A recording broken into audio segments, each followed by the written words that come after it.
خواتین سوچیں کہ آپ کا تعلق کیسا ہے مساجد کے ساتھ. آپ کا بھی کوئی تعلق ہونا چاہیے یا نہیں ہونا چاہیے؟ لازمی ہونا چاہیے. آپ کو معلوم ہونا چاہیے مساجد کے احوال کا. مساجد میں آپ اپنی کوئی سرگرمی شروع کریں، وہاں پر کوئی دروس کا سلسلہ شروع کریں، وہاں پر کچھ سکھانے کا شروع کریں. آپ مثال کے طور پر کوئی خاتون ہے کیلی گرافی جانتی ہیں تو وہ مسجد میں آ کر سکھائیں.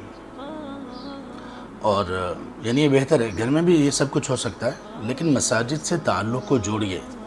مساجد ہمارے مراکز ہونے چاہیے. تو مساجد کے اعتبار سے ہمارے ہاں بہت کمی ہے.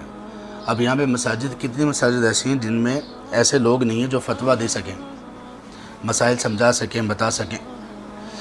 تو یہ پوری ایک ورکشاپ ہے، پورا اسلام کا ایک مزاج ہے. تو مساجد سے بڑا تعلق رکھیے. خواتین کو چاہیے کہ ابھی انہوں نے مساجد کے متعلق اپنے گھر میں موجود افراد سے پوچھا ہے، اپنے والدین سے، والد صاحب سے، خامند سے، بھائی سے، بیٹے سے، مسجد کے احوال کا، مسجد میں موجود جو کام کرنے والے لوگ ہیں، مسجد کے خادم کے بارے میں، مسجد کے خطیب صاحب کے بارے میں، امام صاحب کے بارے میں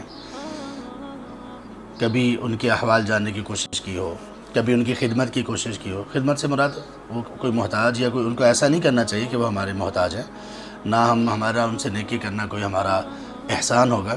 لیکن مسئلہ یہ کہ ہمارا تعلق کیسا ہے مسجد اور مسجد سے جڑی ہوئی ہر چیز سے. دیکھیں جس چیز سے محبت اور لگاؤ ہو، اس چیز سے جڑی ہر چیز سے محبت اور لگاؤ ہونا چاہیے، فطرت ہے، ورنہ محبت جھوٹی ہوتی ہے.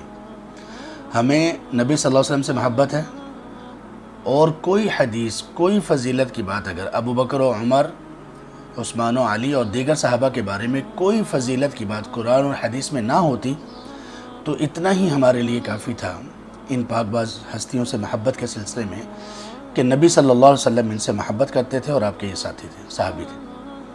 تو اگر ہمیں اللہ کے گھر سے محبت ہے تو اس سے جڑی ہوئی ہر چیز سے ہمیں لگا ہونا چاہیے.